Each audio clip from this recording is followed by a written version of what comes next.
Los vientos le obedecen, una palabra es suficiente para los muertos levantar. Nadie es como Él, oh gran yo soy. Tú eres el Dios que adoramos, todopoderoso y soberano, grande en misericordia y poder para salvar. Tú eres el Dios que adoramos, quien derrotó la muerte y el pecado. Glorioso Redentor y Rey, te adoramos. El Dios que descendió desde su trono para llevar sobre sus hombros nuestra culpa y transgresión. Jesús, exaltado sobre todo, nombre sobre todo nombre, solo en Él hay salvación. Nadie es como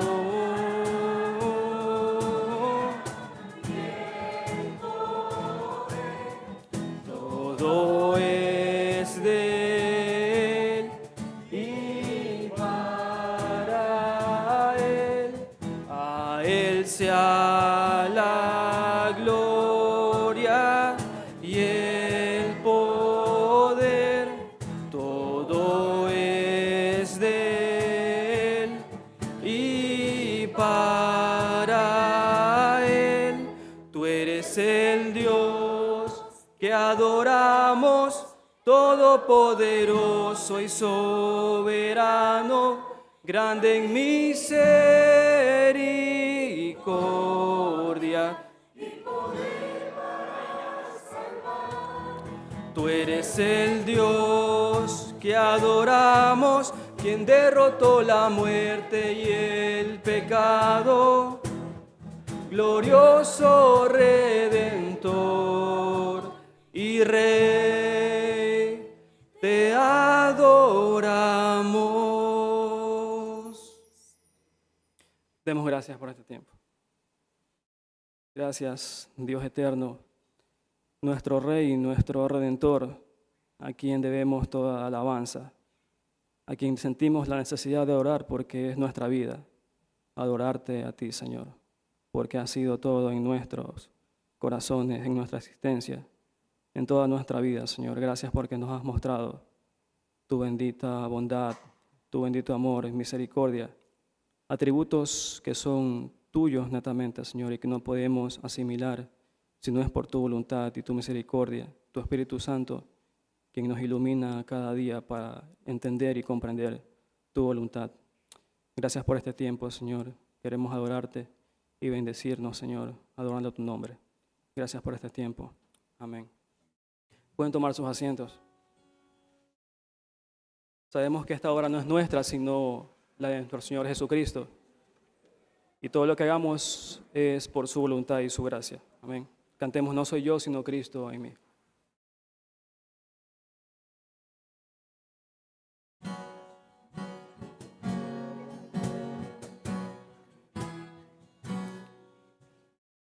Qué grande amor y redención es Cristo.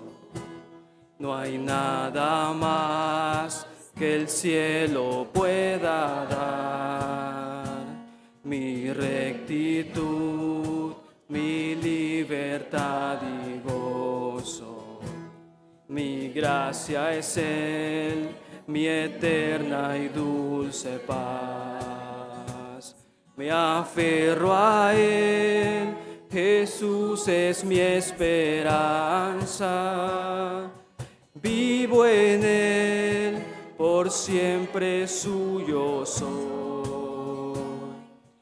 Asombroso es cantar, mío es en verdad, no soy yo, sino Cristo en mí. Tinieblas hay, mas no soy olvidado, pues junto a mí el Salvador está. Si débil soy, gozoso en el avanzo, pues su poder en mí se mostrará. Me aferro a él, es mi pastor y escudo.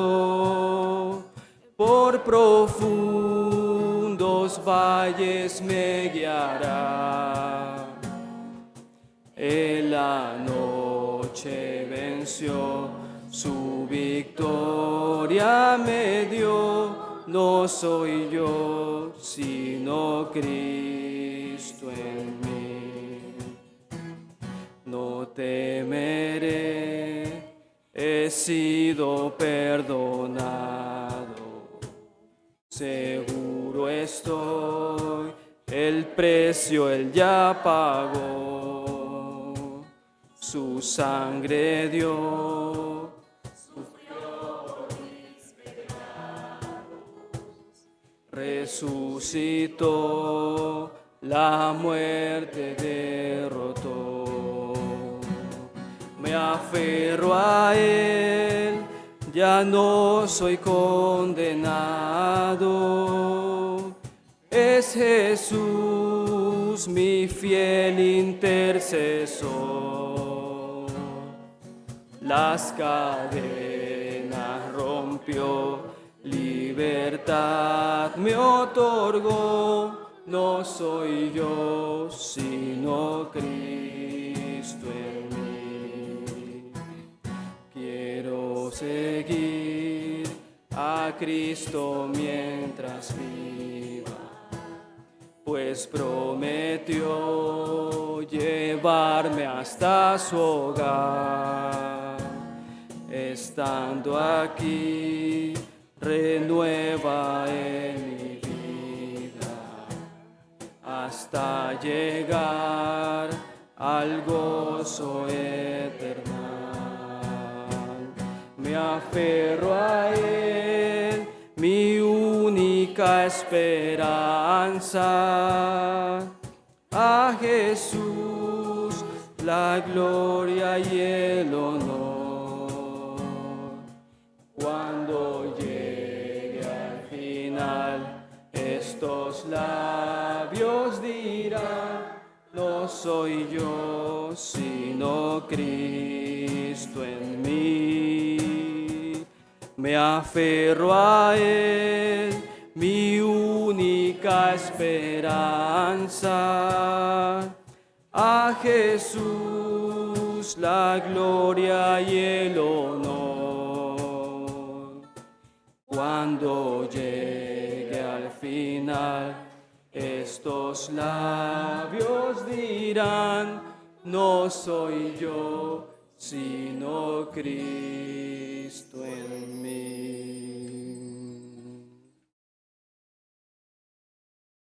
Tenemos una esperanza.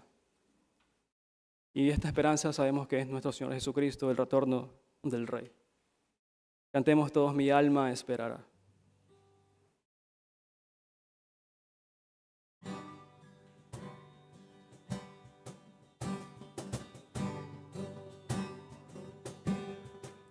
Si me acecha Satanás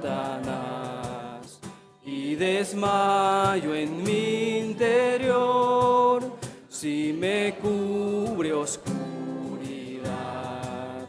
y me agobia el temor, en silencio esperaré, confiaré en ti, Señor.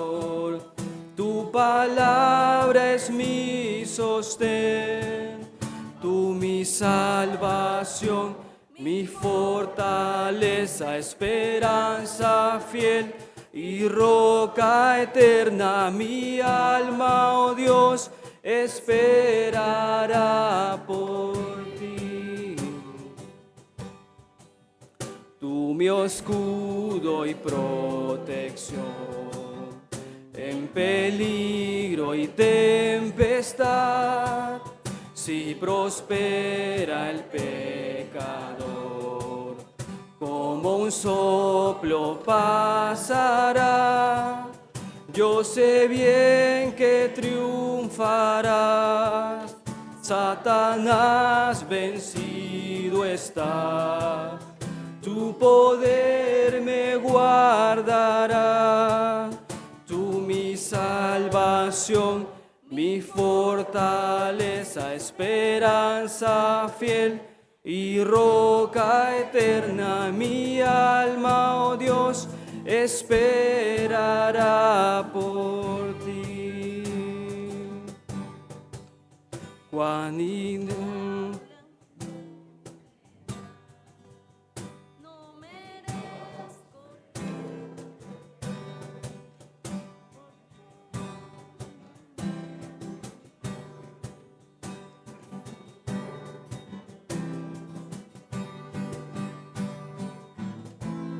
Sí, sí.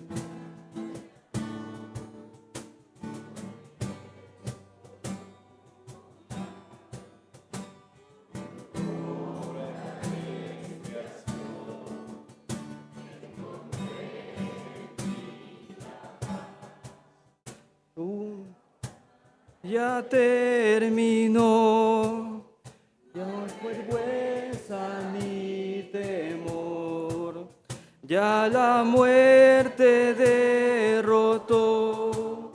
Tú mi salvación, mi fortaleza, esperanza fiel, mi roca eterna, mi alma, oh Dios, esperará por ti.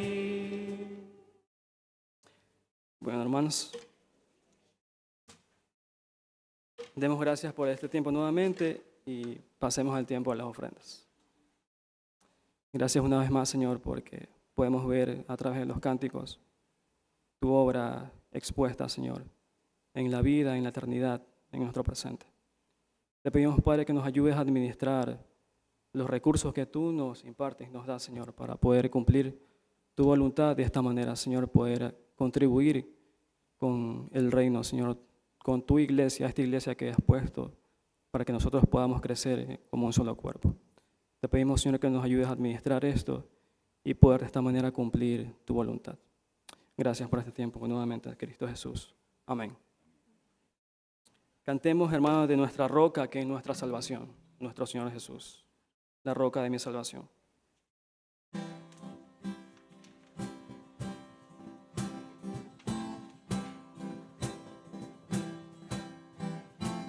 Segura mi esperanza está en la justicia de Jesús, y mis pecados expiará el sacrificio de su cruz. Jesús será mi protección, la roca de mi salvación, la roca de mi salvación.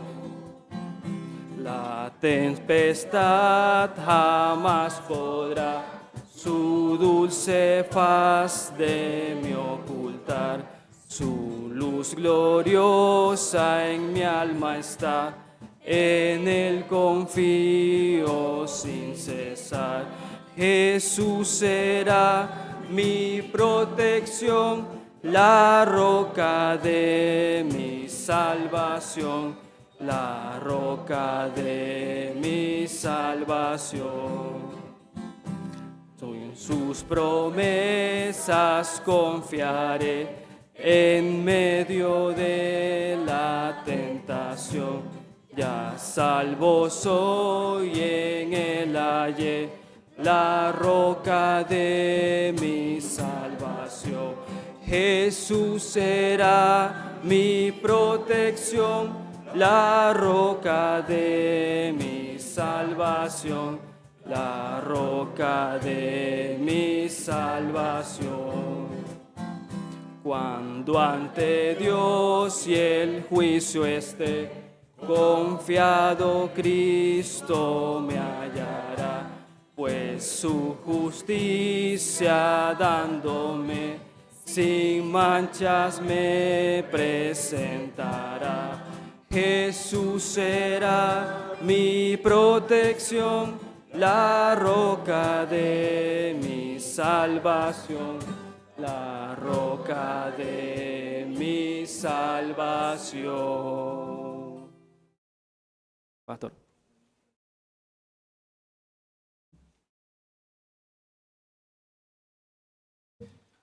Bueno, hermanos, bienvenidos y les invito a abrir sus Biblias en Lucas, el capítulo 21. Hoy vamos a casi prácticamente terminar con este capítulo. Finalmente, esta es el último estudio, el último sermón que tiene relación con el sermón del Monte de los Olivos de Jesús, el final de los tiempos. Hoy vamos a terminar. Estos son los versículos 34 a 36 del capítulo 21 de Lucas. Y como ustedes han podido escuchar, si han estado con nosotros las semanas anteriores, naturalmente creemos que lo que Jesús dice aquí en Lucas 21 tiene que ver con eventos que ocurrirán en el fin de los tiempos. Son eventos que todavía no se han desatado, todavía estamos esperando por su cumplimiento.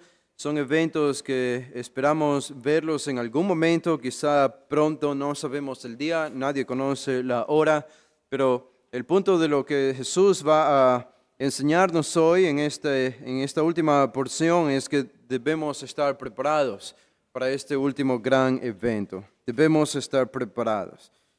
Ahora, una de las cosas interesantes de este sermón de Jesús, cuando Él habla de guerras y terremotos y hambres y pestilencias en diferentes lugares, terrores, señales del cielo, nación contra nación, levantándose tumultos en diferentes lugares, habla de la persecución que van a sufrir sus discípulos también y habla también del ataque del anticristo, aunque es Mateo 24 el que menciona de forma explícita a Daniel, cita a Jesús a Daniel hablando de la abominación desoladora. Aquí Lucas lo pone de una manera diferente, pero es el mismo evento en el versículo 20 cuando habla de Jerusalén siendo rodeada de ejércitos, sabed que su fin ha llegado y entonces se acuerdan la instrucción de que huyan a los montes, huyan de Judea, los que estén en los campos no entren en ella, huyan a los desiertos, dice en Mateo 24, escóndanse porque son tiempos de retribución,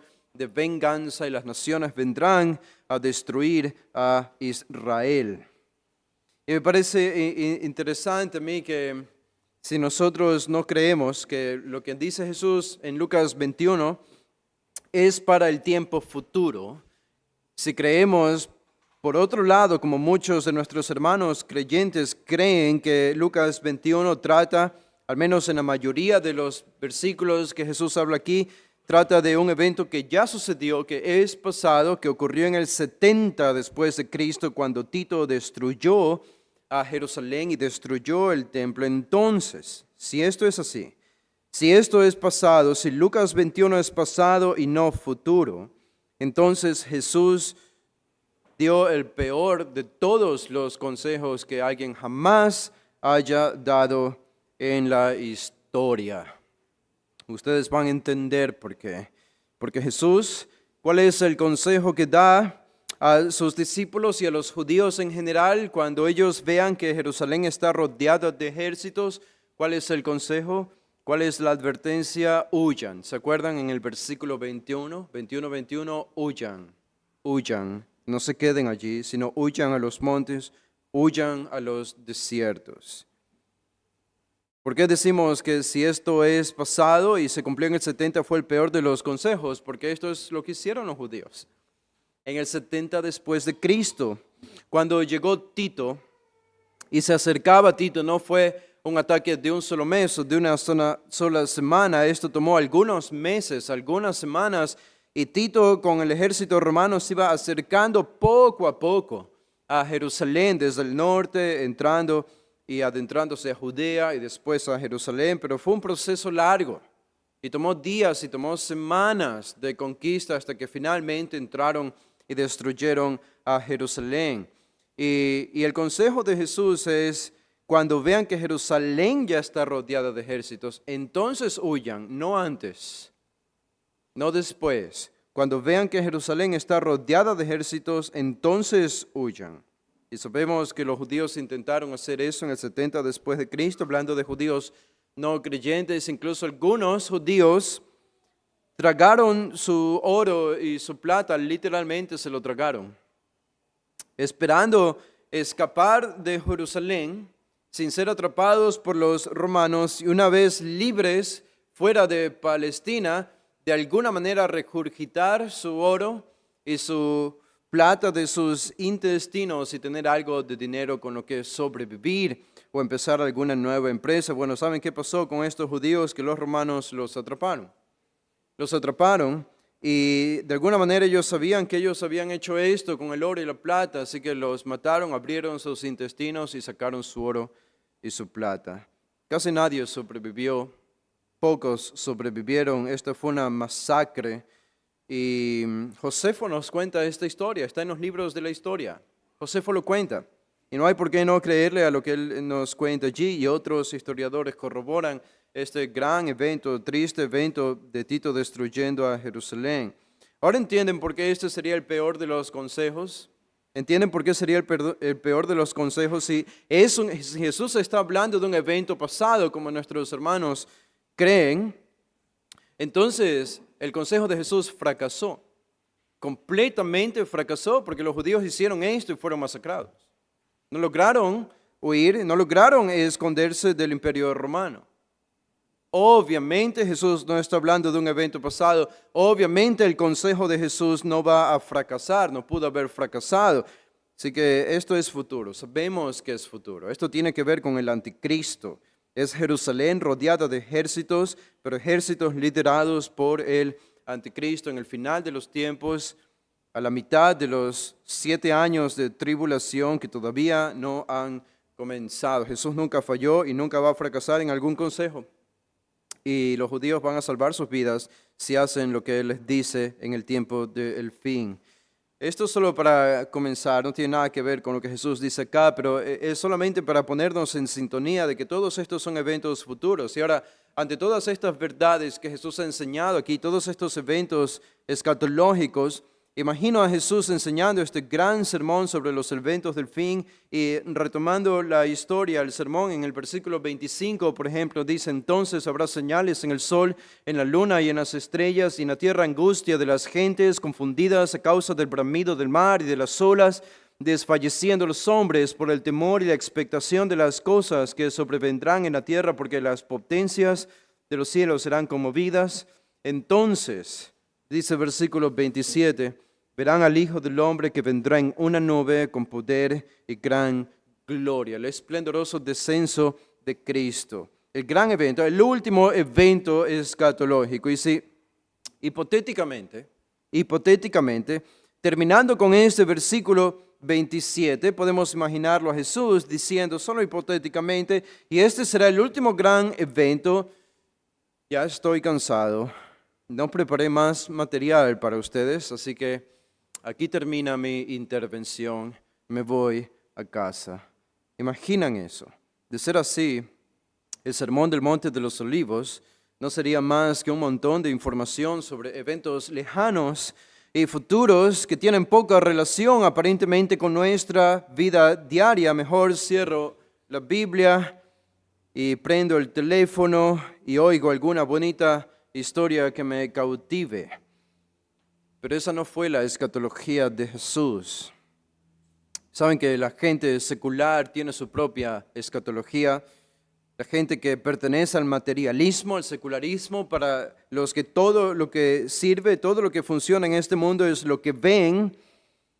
Ellos tienen esta escatología de que todos vamos a convertirnos en polvo cósmico al final, o en el mejor de los casos en polvo espiritual. al final de todo. Pero no hay más cosas. Esa escatología secular es inerte, no produce nada en nosotros, es deprimente. Una cucaracha y yo tenemos el mismo destino: convertirnos en polvo cósmico. Otros creen que al final de los tiempos van a reencarnar en su tía o alguna cosa como esta. Qué absurdo. Esa escatología no da esperanza. Si todo lo que yo puedo esperar es ser como alguna tía, no hay esperanza para vivir la vida presente. Esto no da significado a nuestra vida y no me da esperanza. La escatología bíblica es muy diferente. Me dice que existe un rey que está preparando su llegada a esta tierra para saldar cuentas con sus enemigos que lo odian, para vencerlos y para salvar a los que le esperan y para reinar en el lugar donde sus enemigos no quisieron que él reine, es en la tierra. Ahora hablemos de historias interesantes. Esta es una historia interesante. Esta es la mejor historia de todas. Esta escatología me da significado. Esta escatología me motiva a vivir la vida presente. Y esto es lo que hace Jesús aquí. Por eso añade los versículos 28 al 36. Y no se quedó solamente con el descenso del Hijo del Hombre, que es el último evento escatológico, sino que él añade una serie de conclusiones y aplicaciones para sus discípulos, porque a esto debe apuntar la escatología. Y esto es lo que dice Jesús. Noten el versículo 28, cuando estas cosas comiencen a suceder, ahora esto es lo que ustedes tienen que hacer. Esto tiene que ver con ustedes. Erguíos y levantad vuestra cabeza, porque vuestra redención está cerca. Nosotros ya estudiamos esto y hemos leído estos versículos. Si estos versículos finales hasta el 36, si no existieran, la tentación, creo, de todo discípulo de Cristo, incluidos nosotros y los 12 que estaban allí, podría ser lo que podemos llamar una apatía escatológica. Una apatía escatológica. ¿Verdad que todos hemos sufrido de este mal? Una indiferencia escatológica. Y creo que mucho de eso hay en nuestras iglesias hoy. Una indiferencia a lo que va a suceder en el final de los tiempos. Cada año apartamos un tiempo para recordar de forma especial el nacimiento de Jesús. En la Navidad, cada año separamos un tiempo especial para recordar la pasión de Jesús en Semana Santa, como lo hicimos hace poco, pero la iglesia no tiene nada para recordar de forma especial o conmemorar o mirar con perspectivas hacia el futuro la segunda venida de Cristo. No hay nada como esto. La iglesia evangélica ha sido apática a la escatología, pero no es lo que Jesús quería. Por eso les dice a sus discípulos, noten en el versículo 29, también les dijo una parábola: mirad la higuera y todos los árboles cuando ya brotan, viéndolos sabéis por vosotros mismos que el verano está ya cerca. Ustedes pueden leer los tiempos de las temporadas, el verano y el invierno, y dice en el versículo 31, así también vosotros, cuando veáis que suceden estas cosas, ¿qué cosas? Todas las señales que él ha hablado en los versículos anteriores, sabed que está cerca el reino de Dios. Es un claro llamado a observar las señales, no a ignorar las señales. Es un claro llamado de Jesús diciendo a sus discípulos, miren, busquen, estén atentos cuando las señales de la tribulación comiencen a aparecer. No sean apáticos a las señales del evento del fin. No ignoren las señales de los tiempos. Y recuerden que este fue el pecado de los judíos. Con respecto a las primeras señales de la primera venida de Jesús. ¿Se acuerdan en Lucas 2? Estudiamos esto hace muchos meses. Y Jesús habla a la multitud de judíos y Él les dice, Él los acusa. Y Él les dice en el capítulo 12, versículo 54, Él decía también a la multitud, cuando veis la nube que sale del poniente, luego decís, agua viene, y así sucede. Y cuando sopla el viento del sur, decís, será calor, y lo hace. Hipócritas, dice, hipócritas. Saben distinguir el aspecto del cielo y de la tierra, y cómo no distinguís este tiempo. Él está hablando de su primera venida. y las señales y los milagros que él estaba haciendo y cómo ellos no podían ver que este era el Mesías, que era la señal que anunciaba el Antiguo Testamento. En un sentido, los judíos del tiempo de Jesús ignoraron la escatología y Jesús los llama hipócritas. No quiero que el Señor me llame hipócrita cuando Él venga por segunda vez por haber ignorado las señales de la segunda venida. ¿Saben algo que he logrado entender cada vez más desde que comencé a estudiar este capítulo 21, el Sermón del Monte de los Olivos? Es que estoy convencido de que ignorar la escatología te vuelve ciego a lo que Dios está haciendo providencialmente el día de hoy. Si no conoces la escatología de la Biblia, si no entiendes lo que la Biblia dice sobre el futuro y los eventos futuros, no vas a entender y no vas a poder explicarle a nadie en tu iglesia si un hermano viene a su pastor preguntándole qué está sucediendo hoy, cómo explicamos lo que está sucediendo el día de hoy. El pastor no va a ser capaz de explicarle porque se ha convertido en un ciego a las obras providenciales de Dios en el presente. No puede explicarlas. ¿Por qué? No puede hacer las conexiones, no puede armar el rompecabezas. No tiene la capacidad o no desea hacerlo. Hay una apatía, hay una indiferencia porque ha decidido ignorar la escatología de la Biblia. Ha decidido ignorar los eventos futuros, las señales del tiempo del fin. Esto no significa que cada evento lo podemos explicar con lujo de detalles. Hay algo de misterio en la providencia de Dios y entendemos esto, pero si toman como ilustración lo que comenzó a suceder ayer cuando Irán atacó a Israel, para muchos esto es como Perú atacando Ecuador o como Colombia atacando Venezuela. Son dos naciones como cualquier otra nación del mundo. ¿Y cuál es el significado de esto? Ningún significado, que debe haber la paz y debemos orar por la paz, y estoy de acuerdo en que debemos orar por la paz, pero no hay ningún significado. Bueno, yo creo que sí hay un significado y yo creo que mi respuesta puede ser en grandes rasgos y de forma generalizada que el Señor está moviendo las piezas geopolíticas del Medio Oriente y que obviamente tienen que ver siempre con Israel. Y está moviendo estas piezas geopolíticas para preparar el terreno de lo que va a ser el inicio de los 7 años de la tribulación. Esta sería una forma de explicar los eventos que comenzaron ayer entre la guerra de Irán e Israel y no sabemos si van a continuar, puede ser que ya terminaron o puede ser que continúen si Israel decide atacar, que debería atacar para defenderse mejor. Pero todo esto tiene que ver, ¿por qué hay tanto odio contra Israel? El Señor está preparando el terreno, Israel tiene que quedar solo, esto propicia la venida del anticristo y esto propicia la venida de Cristo, el verdadero Cristo. Pero Jesús no solo quería que sus discípulos comprendan las señales externas del fin, como bien hemos entendido en este pasaje. De hecho, todo esto debía tener un efecto particular en ellos. Y esos son los versículos a los que vamos a entrar. Una mirada introspectiva al corazón es la llamada de Jesús. La intención no era enfrascarse tanto de forma esquizofrénica en las señales externas del fin de los tiempos y de tal manera que ignorasen las señales internas del corazón.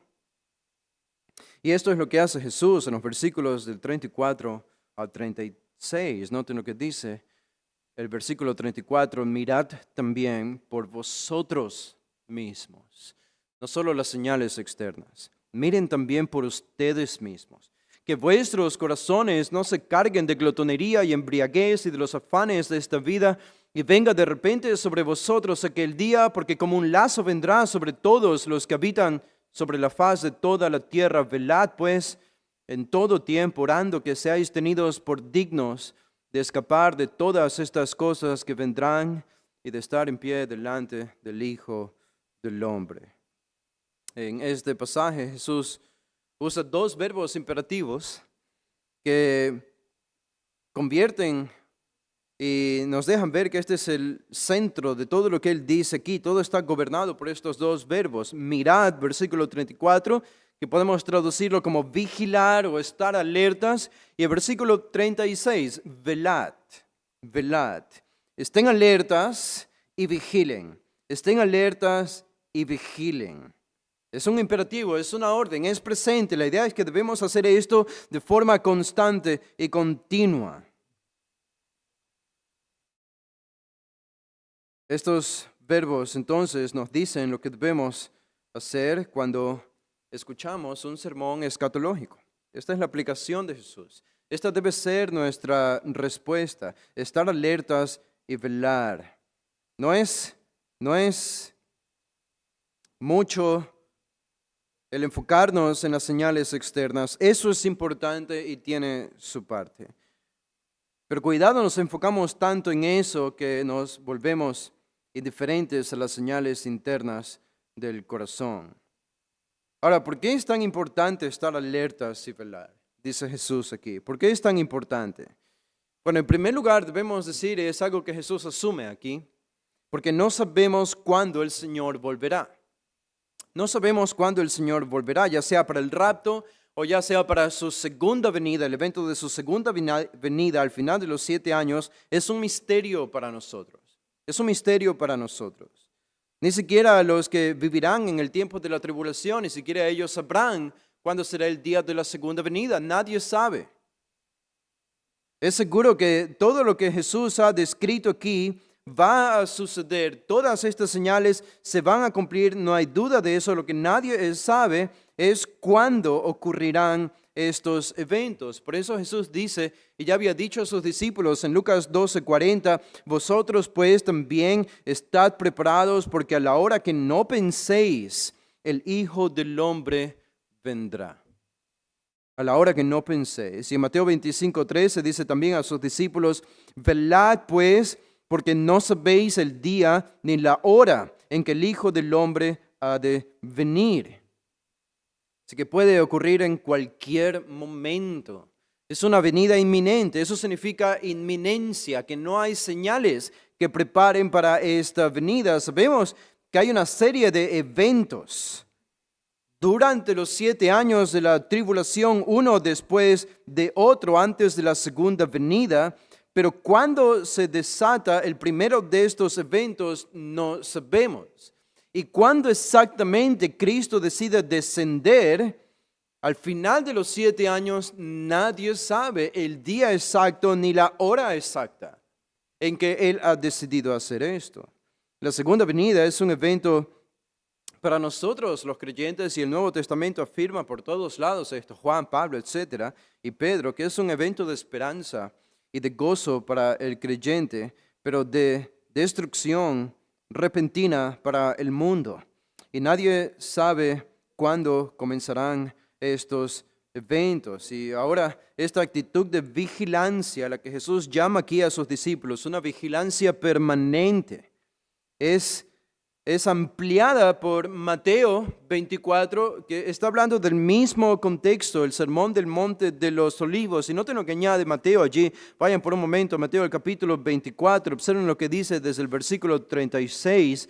Noten que él termina de la misma manera que Lucas, dice en el versículo 35, también como añade Lucas 21, dice Mateo 24, 35, el cielo y la tierra pasarán, pero mis palabras no pasarán. Pero esto es lo que añade Mateo y que Lucas no registra. Dice el versículo 36, pero el del día y la hora nadie sabe, dice Jesús, ni aun los ángeles del cielo.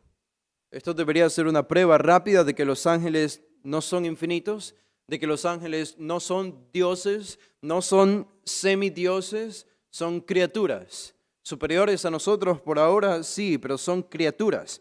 Y no tienen un conocimiento infinito tampoco. La infinitud es un atributo que solamente Dios tiene. Ni siquiera los ángeles lo conocen todo o tienen todo el poder, solo Dios.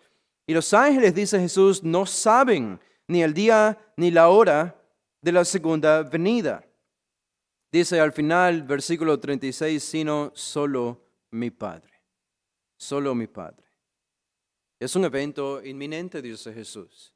Puede suceder en cualquier momento. Y noten lo que añade. Jesús va a usar la ilustración del pasado, y esto lo leímos alguna vez ya en Lucas también, y va a utilizar de ilustración a Noé para hablar sobre el fin de los tiempos. Y dice en el versículo 37, más como en los días de Noé, así será la venida del Hijo del Hombre. ¿Cómo eran los días de Noé? Versículo 38, porque como en los días antes del diluvio estaban comiendo y bebiendo, casándose y dándose en casamiento. Ahora estas 4 cosas no son malas, no son malas, son parte de la vida diaria. Se supone que debemos hacer todas estas cosas. Debemos comer y debemos beber, debemos casarnos y debemos darnos en casamiento. Jesús no está hablando de pecados aquí. Son cosas de la rutina de la vida humana y tienen que suceder. Jesús no condena eso, simplemente está diciéndonos la vida va a ser normal. La vida va a ser normal. Y de pronto dice hasta el día al final del 38 en que Noé entró en el arca. Y ese fue el fin. No hubo más esperanza, dice el versículo 39, y no entendieron hasta que vino el diluvio y se los llevó a todos. Porque dice que no entendieron. ¿A quién no le entendieron? La población de ese tiempo, ¿a quién no le entendió? ¿Quién le habló? ¿Quién advirtió a la población de ese tiempo? Fue Noé el pregonero de justicia. ¿Qué predicó Noé? Va a llover. Va a llover. Va a caer un diluvio, Dios va a juzgar a toda la tierra y los va a destruir a todos. Y Noé estuvo predicando este mensaje alrededor de 120 años. Y la gente no le creyó. ¿Qué pasó? Llegó el diluvio y dice, se los llevó a todos. Versículo 39. Se los llevó a todos. Los destruyó, los mató. Así dice, será también la venida del Hijo del Hombre. De la misma manera, la gente va a estar trabajando, los jóvenes van a estar estudiando en la universidad, otros van a estar graduándose de su profesión, otros van a estar sentados en su silla y en su escritorio haciendo los planes y los proyectos para el día de mañana y para el futuro. Las madres van a estar escribiendo las cosas que van a comprar en el comisariato. Y de pronto viene el Señor y todo se acaba. Y no hay más esperanza para los que no han creído. Dice el versículo 40, entonces estarán 2 en el campo, el uno será tomado y el otro será dejado. El tomado es el que muere, el dejado es el que vive.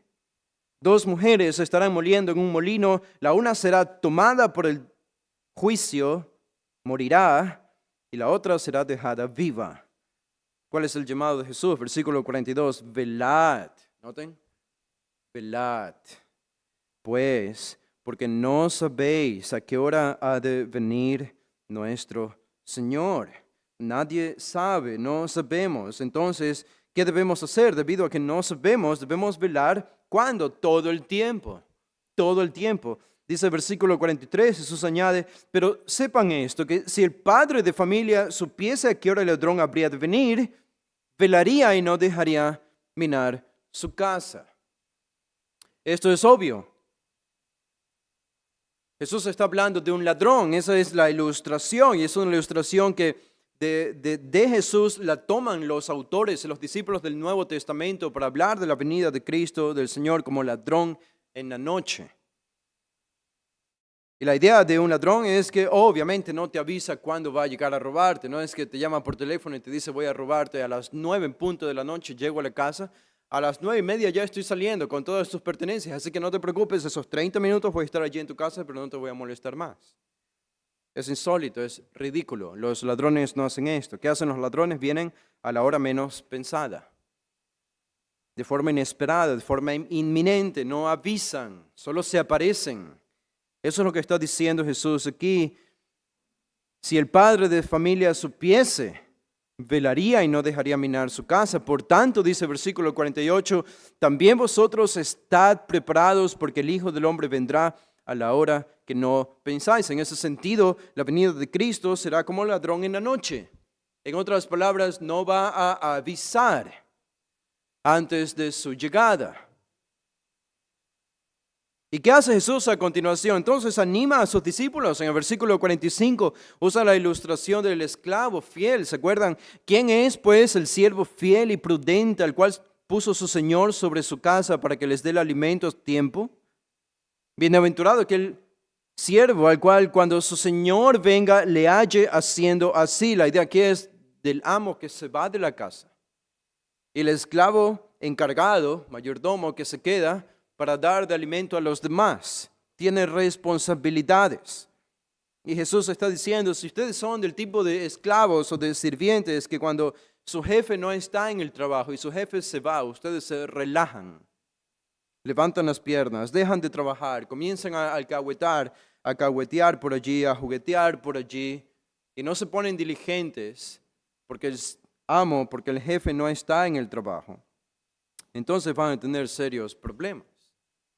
Pero si cuando el jefe se va del trabajo, ustedes siguen trabajando diligentemente, como si él estuviese allí, porque quieren que él los halle trabajando cuando llegue, entonces Jesús está hablando de esto y dice en el versículo 47, de cierto os digo que sobre todos sus bienes le pondrá, pero si aquel siervo malo dijera en su corazón, mi señor tarda en venir, y comenzar a golpear a sus consiervos y a comer y a beber con los borrachos, vendrá el Señor de aquel siervo en día que éste no espera y a la hora que no sabe, y lo castigará duramente y pondrá su parte con los hipócritas. Allí será el lloro y el crujir de dientes. Esto es el infierno. Jesús está hablando solo de dos grupos de personas aquí, el esclavo fiel y el esclavo infiel, el salvo y el no salvo. Y cómo esperamos la segunda venida de Cristo tiene que encajar en una de estas dos descripciones. Y es un solemne llamado para nosotros. Digo, porque si somos honestos, no necesariamente estamos esperando la venida del Señor de esta manera, de forma tan fiel. ¿Y qué significa esto? ¿Qué va a pasar con nosotros? Bueno, Jesús lo va a aclarar en el pasaje que vamos a estudiar en Lucas 21. Pero creo que la ilustración de Mateo es clara, lo que él enseña aquí. La idea es que la venida del Señor es inminente y por eso debemos estar preparados. Regresen a Lucas 21, noten el versículo 34. En este estado de vigilancia, dice el versículo 34, mirad. En este estado de vigilancia, primero Jesús habla de lo que hay que evitar de forma negativa en el versículo 34. ¿Qué cosas no tenemos que hacer? ¿A qué cosas no tenemos que entregar nuestro corazón y nuestra vida de forma que afecte nuestra conducta? Para poder recibir al Señor, para que este día no llegue de sorpresa como un lazo para nosotros, sino todo lo contrario, lo recibamos con gozo, erguidos y levantada la cabeza. Estas son las cosas que debemos evitar, versículo 34. Y de forma positiva, en el versículo 36 es lo que sí debemos hacer. El 34 es lo que no debemos hacer, el 36 es lo que sí debemos hacer para estar preparados en la segunda venida de nuestro Señor. Esto es lo que dicen estos tres versículos básicamente. Noten el versículo 34, tres cosas que tenemos que evitar y que si no las logramos evitar aquel día, es lo que Jesús dice aquí, puede sorprendernos como ladrón en la noche sin estar preparados. Y todo tiene que ver con el interior. Todo tiene que ver con el corazón, con la mente. Este debe ser el enfoque. Jesús dice, mirad también por vosotros mismos. En griego solo son dos palabras aquí. Mirad y aftó. Miren o vigílense a ustedes mismos. Esta es la manera en la que yo debo responder cuando oigo un sermón escatológico. No es tanto pensar, bueno, el que está al lado mío quizás se pierda la segunda venida. Quizá esta persona que conozco va a participar de todos estos eventos trágicos y tristes. No es tanto mirar o enfocarse en extremo en otras personas o en las mismas señales, aunque eso es importante y tiene su validez. Jesús ha enseñado eso que debemos hacer, pero más importante es mirarnos a nosotros mismos. Mira tu propio corazón. Es lo que Jesús dice aquí, vigílense a ustedes mismos. Y literalmente Él añade y dice, lo leo de forma literal, no sea que, eso es lo que dice literalmente el lenguaje, no sea que sus corazones se carguen de tres cosas, glotonería, embriaguez y afanes de esta vida. Nuestros corazones son frágiles. Jesús sabía esto. Por eso dice, ponle vigilancia permanente las 24 horas a tu corazón. ¿Por qué? Porque si no lo haces, el corazón se te va a ir por allí. ¿Cuál podía ser la consecuencia? ¿Cuál podía ser la consecuencia? Al final, Jesús habla de la consecuencia, al final del versículo 34, y vamos a llegar allí, pero antes son 3 cosas que debemos evitar. Jesús dice que vuestros corazones no se carguen de 3 cosas. Esa palabra carguen es lo que califica a glotonería, embriaguez y afanes de esta vida. Así que Jesús no simplemente está diciendo que cuidado pecan con glotonería, cuidado cometen algún pecado de embriaguez o algún pecado de afán de la vida.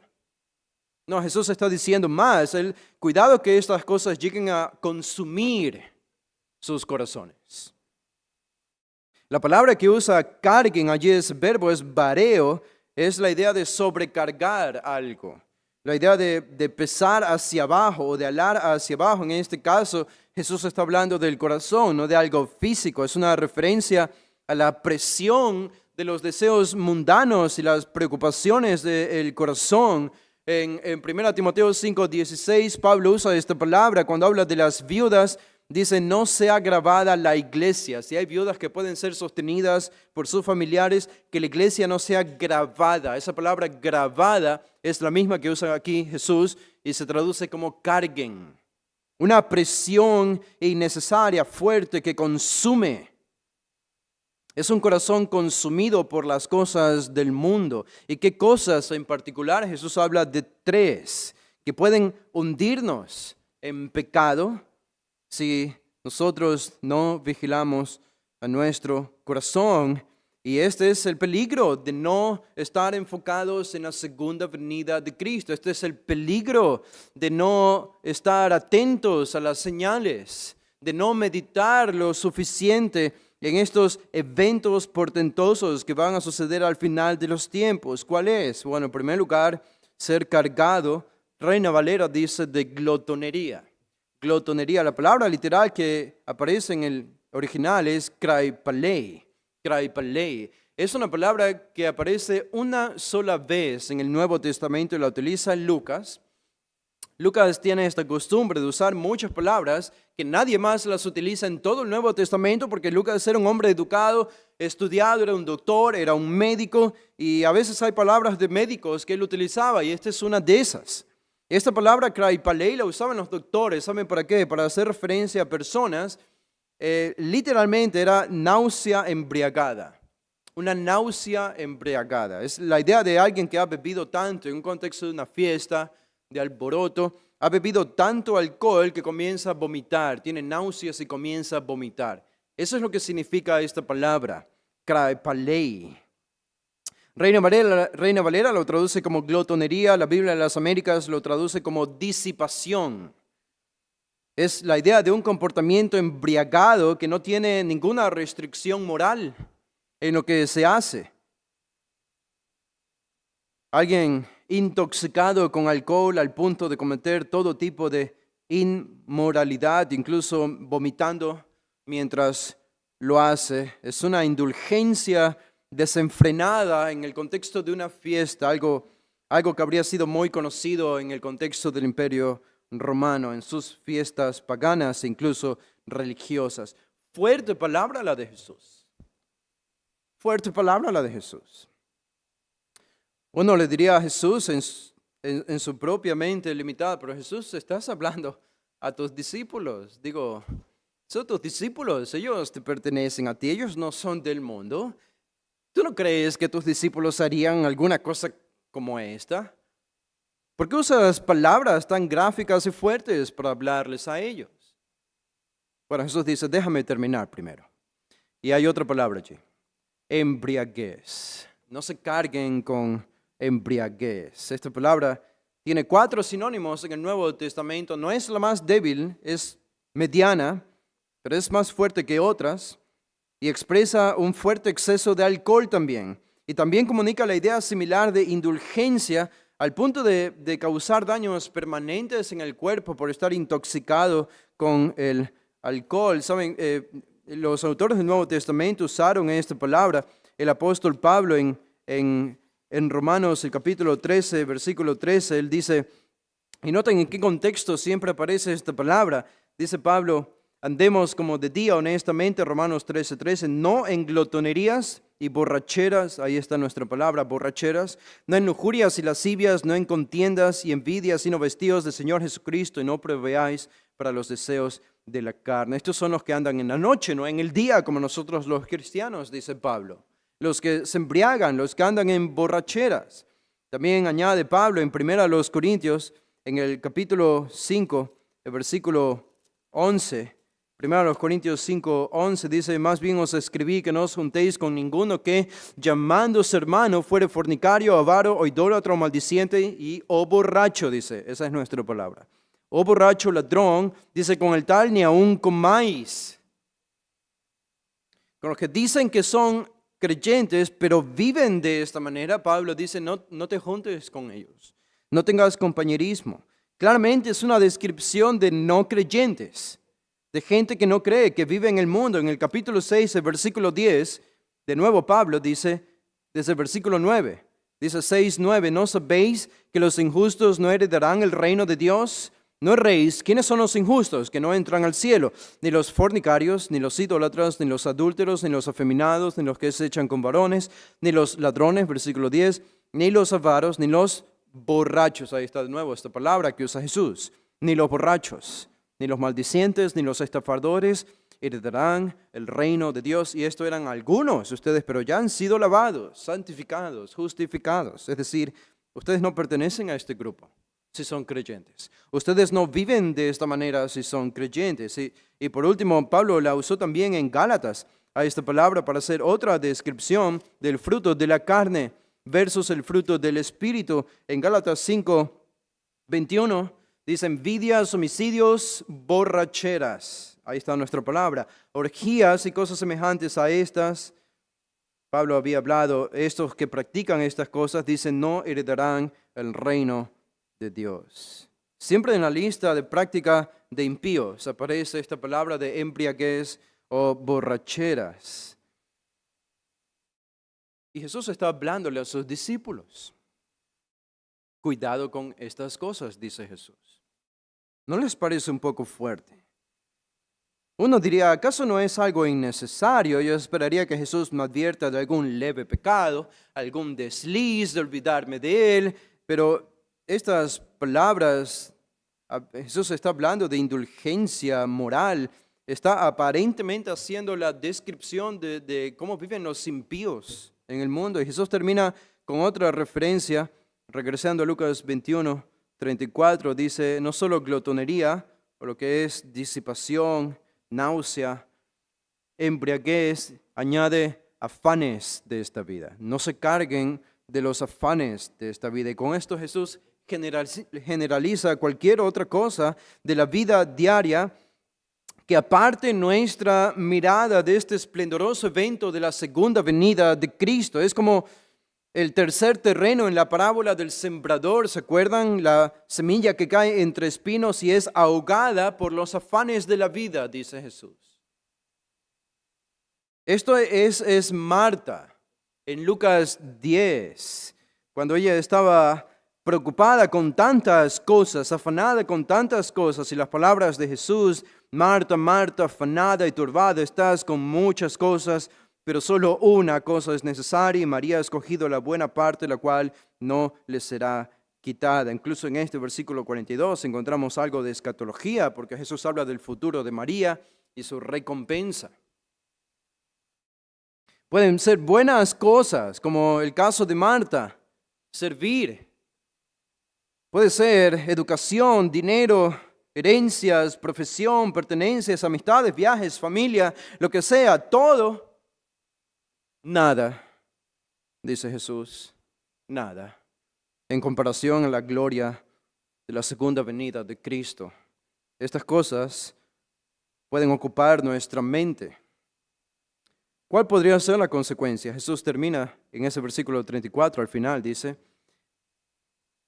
si ustedes no miran a ustedes mismos y no vigilan, no se vigilan a sí mismos, no vaya a ser que sus corazones se carguen de todo esto. ¿Y qué va a pasar si sus corazones se cargan de todo esto? Esta es la consecuencia. Y venga de repente sobre vosotros aquel día. venga de repente sobre vosotros aquel día. ¿Cuál día? El día de la segunda venida. ¿Cuál día? Los eventos de la tribulación, los 7 años de la tribulación. No es que esto suceda con ustedes, dice Jesús.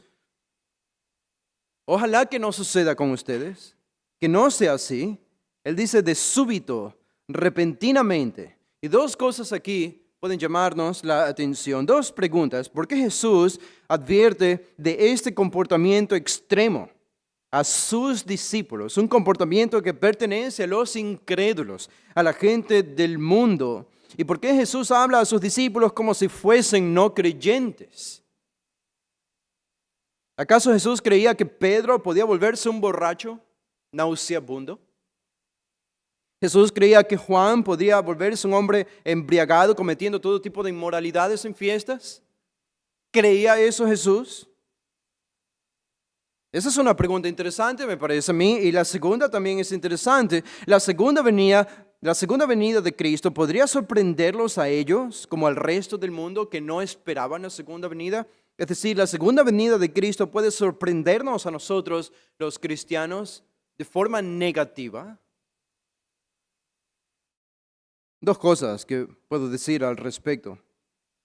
Una es, y creo que respondiendo a por qué Jesús hace esta descripción extrema, de comportamiento extremo, hablándole a sus discípulos, es que, en primer lugar, no conocemos nuestro corazón. No conoces tu corazón. Si alguno de ustedes me dice, yo sé cómo es mi corazón y lo conozco, le tendremos que enviar una tarea a la casa de lectura bíblica y de algunos versículos interesantes que deberían leer. No conoces tu corazón. No conozco la maldad a la que puede llegar mi corazón. Y Jesús les está diciendo, yo sé que ustedes me pertenecen para siempre. Su salvación no está en juego, ya me pertenecen a mí, nadie los va a arrebatar de la mano de mi Padre, les dice en Juan a sus discípulos. En juego no está la salvación. Jesús les dice, yo sé que su confesión de mí es real, porque puedo ver sus corazones. El asunto es que yo no confío en sus corazones. Y por tanto ustedes tampoco deberían hacerlo. No deberían confiar en sus corazones. ¿Hay cristianos que podrían cometer estos pecados? Claro que sí. Solo un neófito pensaría que un cristiano no puede cometer los pecados que Jesús describe aquí. Solo basta leer el Nuevo Testamento para entenderlo. 1 Corintios 5, yo creo que es una descripción de un cristiano, un miembro de una iglesia. Por la forma en la que Pablo lo describe, este hombre que estaba en pecado sexual con su madrastra. Y Pablo dice, debe ser expulsado de la iglesia, porque no quiere arrepentirse para que su alma sea salva. En Hechos, el capítulo 5, Ananías y Zafira mintieron al Espíritu Santo frente a toda la iglesia, un acto de tremenda hipocresía. Cuando en el contexto, cuando están viendo las maravillas de Dios obrar por medio de los apóstoles, se atreven a hacer este tremendo acto de hipocresía, el Señor los mata en frente de toda la iglesia. Y yo creo que Ananías y Zafira eran salvos. Pedro negó a Jesús 3 veces. ¿Creen que algún cristiano es mejor que Pedro el día de hoy, que no negaría a Jesús? Si se levanta una persecución y te dicen, si eres cristiano te matamos, y si niegas tu cristianismo te dejamos vivir. Yo creo que hay muchos cristianos que van a fallar en esto y van a negar a Cristo cuando la persecución llegue. Si Pedro lo hizo y otros cuantos lo han hecho en la historia de la iglesia, ¿por qué no pensar que otros tantos lo harán en el futuro?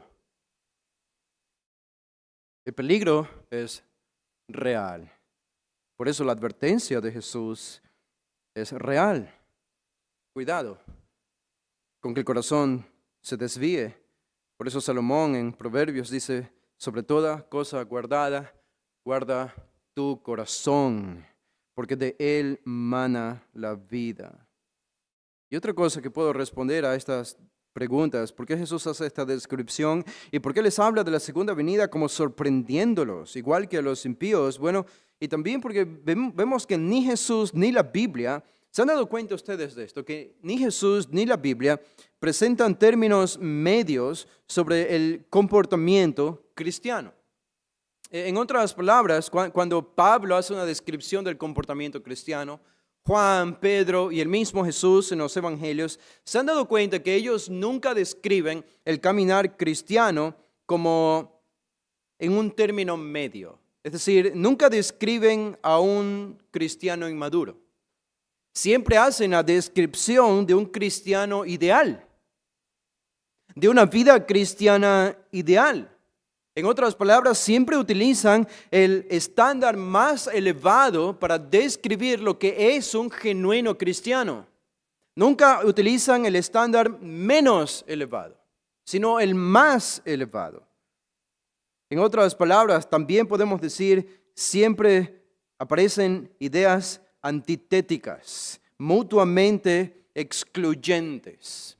Así que aquí Jesús está haciendo una descripción de cómo viven los impíos y está diciéndole a sus discípulos, no quiero que ustedes vivan de esa manera. No quiero que ustedes vivan de esa manera. Anota la mención de juicio sobre la tierra en el versículo 35 para darle más fuerza a esta advertencia. Dice, porque como un lazo vendrá sobre todos los que habitan sobre la faz de toda la tierra. Como un lazo. ¿Qué significa eso? Va a sorprender, una trampa, como cuando se atrapa a un ave. Hoy en la mañana no estoy orgulloso de decir esto, quizá en el fondo de mi corazón sí, por lo que pienso de estos animales, pero hoy en la mañana cuando salíamos, o fue ayer creo en la mañana, salía de la casa, bajaba en el carro, no a una velocidad acelerada y siempre aparecen los pájaros en la calle, cuando pasa un carro vuelan y siempre lo esquivan y nunca hay casi problemas, pero el día de ayer o anteayer que bajaba con el carro, un pájaro no se dio cuenta y lo pasé por encima y escuché el golpe de su cuerpo, de su cabeza con el carro. No miré atrás, no sé si quedó allí, no sé si voló, no sé si escapó, pero ese pájaro fue atrapado. Recibió un lazo, recibió algo que no esperaba, no lo vio venir, no pudo esquivarlo, no tuvo tiempo para evitar su muerte súbita y repentina.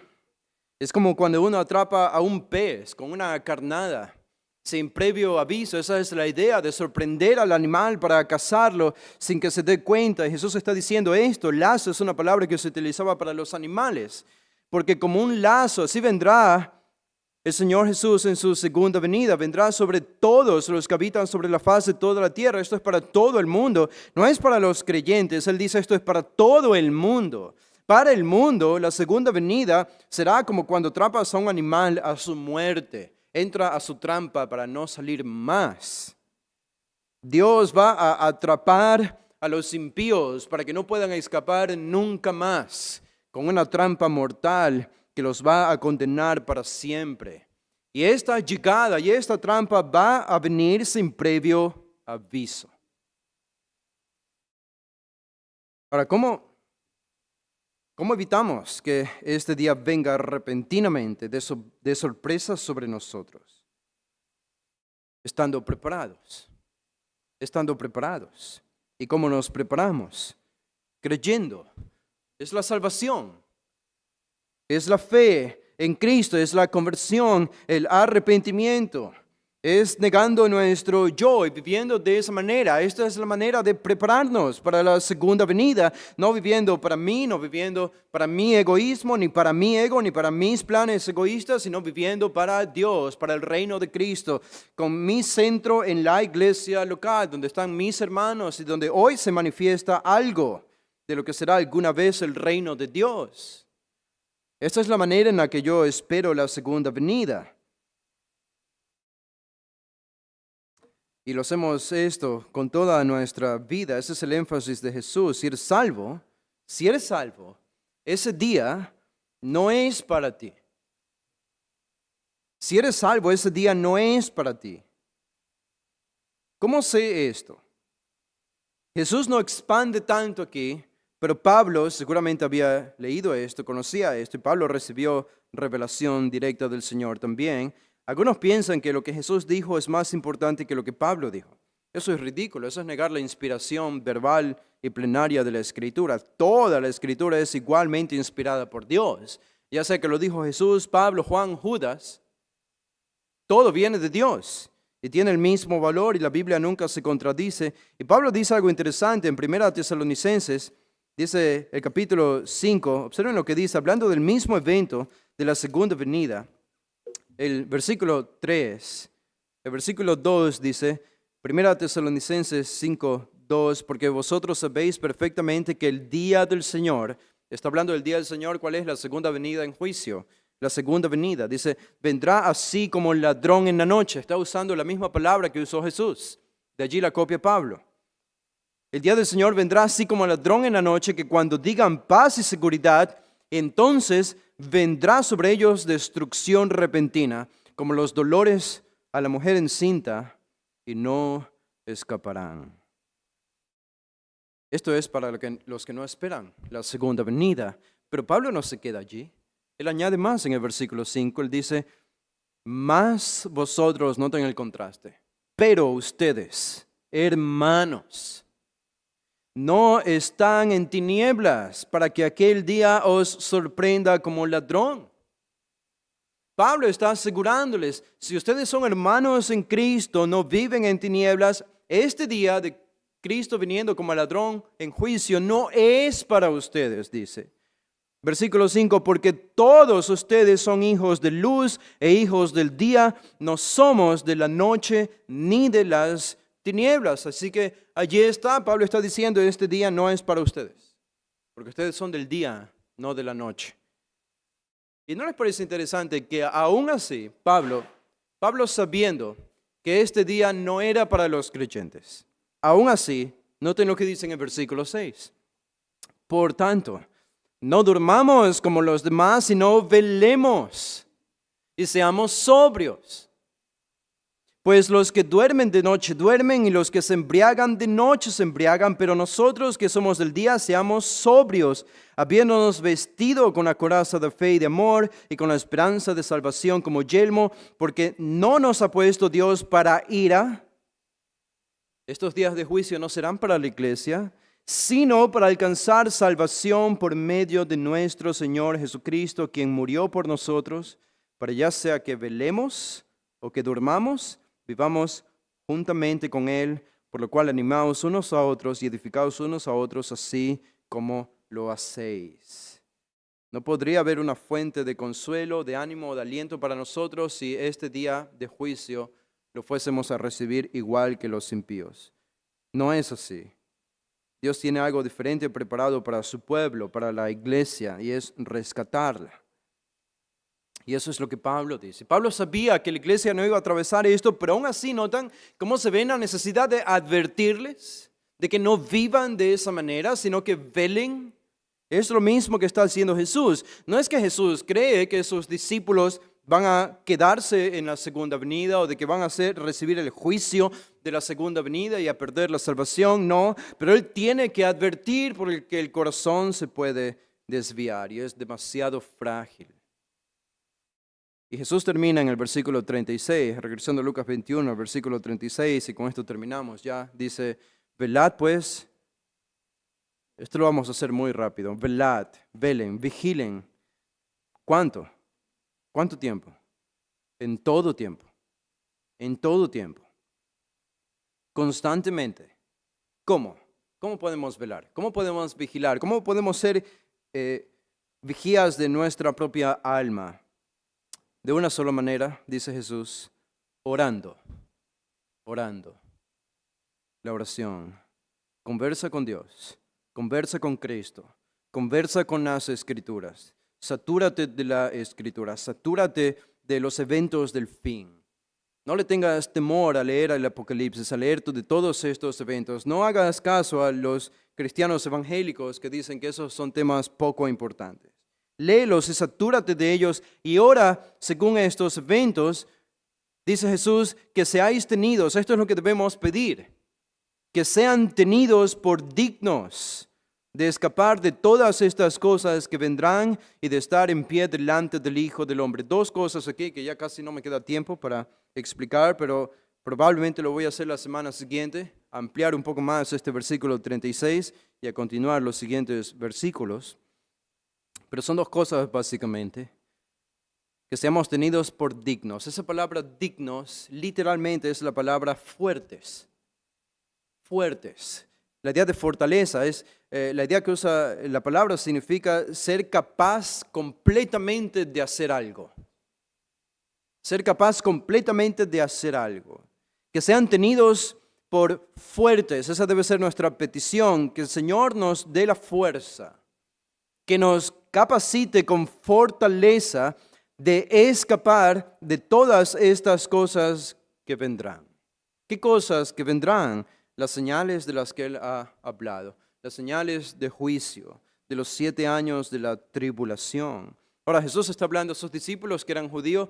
Esto es un contexto muy judío. Jesús está hablando de Jerusalén en este contexto. Esto es inevitable. Él está diciendo de Jerusalén. Cuando sean atrapados o acorralados por el anticristo y las naciones huyan a los montes de Judea y al desierto. Obviamente esto no se aplica a nosotros, digo lo de huir de Jerusalén, pero me parece que lo que dice Jesús aquí sí se aplica a nosotros, versículos 34 al 36.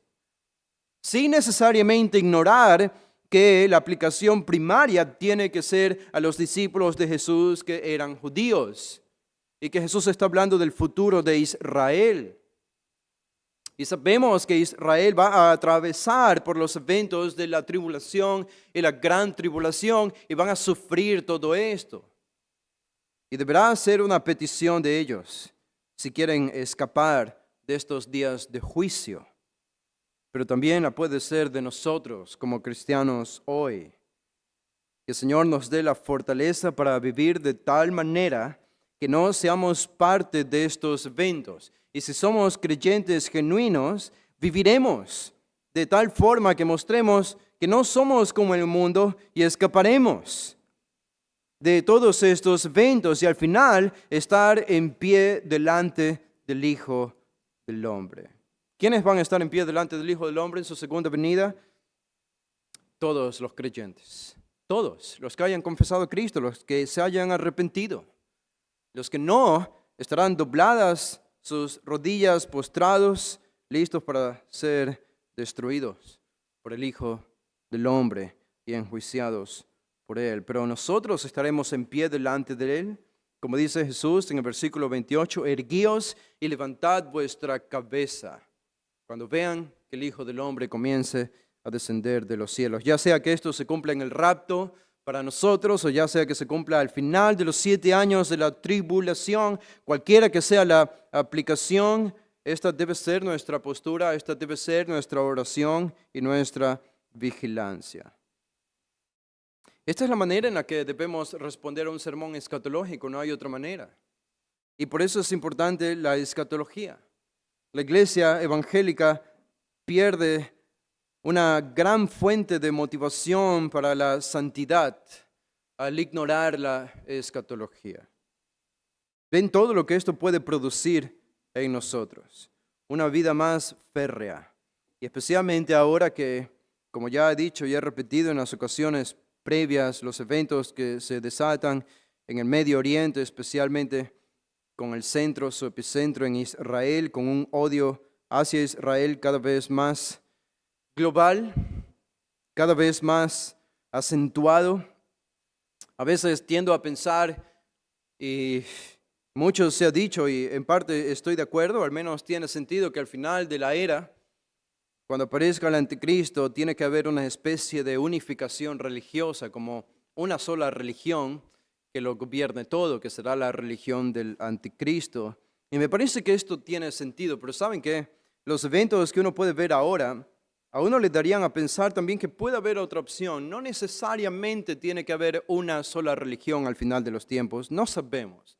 Esto es solo especulación. La Biblia no nos revela esto. Pero ¿por qué digo eso? Porque puedo ver cómo católicos odian a los judíos.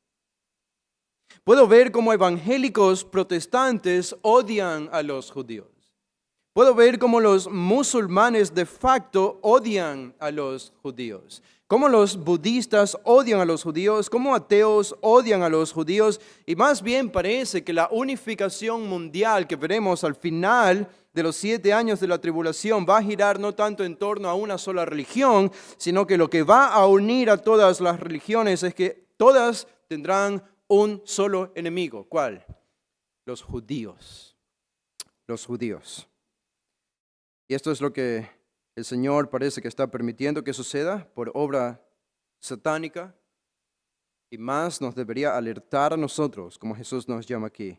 Vigilen y estén alertas cuando vean el inicio, incluso providencial, de estas señales, porque el día está cerca. Padre, te damos gracias por este tiempo, por tu palabra, siempre tan clara para nosotros, siempre llena de vigor y comunicándonos una revelación que viene del cielo, tu palabra inspirada. No podemos manipularla, no podemos modificarla, cambiarla según nuestro apetito. Viene como tú la revelaste y así la queremos entender. La esperanza que tú nos das, Señor, de este gran evento debería cambiar nuestra vida. Debería significarlo todo para nosotros. Debería determinar incluso los más íntimos pensamientos de nuestro corazón hasta las acciones más externas de nuestro cuerpo. Y reconocemos, Padre, que no siempre es así y tú conoces nuestra fragilidad. Y rogamos que nos asistas en tu gracia, como Jesús nos enseña aquí en nuestra oración, pidiendo que nos fortalezcas para escapar de todas estas cosas, mostrar y evidenciar que somos genuinos creyentes y como genuinos sabremos que escaparemos de todas estas cosas, especialmente esta confianza viene cuando vivimos en santidad. Es una obra que rogamos, Señor, que tu Espíritu siga haciendo en nosotros y que continúes despertando la realidad escatológica que enseña tu palabra a muchos creyentes que todavía la ignoran o son indiferentes o apáticos a estas verdades. Gracias, Padre, te damos en el nombre de Jesús. Amén. Pueden ponerse de pie, hermanos. Vamos a hacer una oración para despedirnos. Padre, gracias te damos por este día. Bendícenos en nuestro regreso a casa. También te pedimos el tiempo de comunión con nuestros hermanos aquí. Nos encomendamos a ti, orando en el nombre de Jesús. Amén.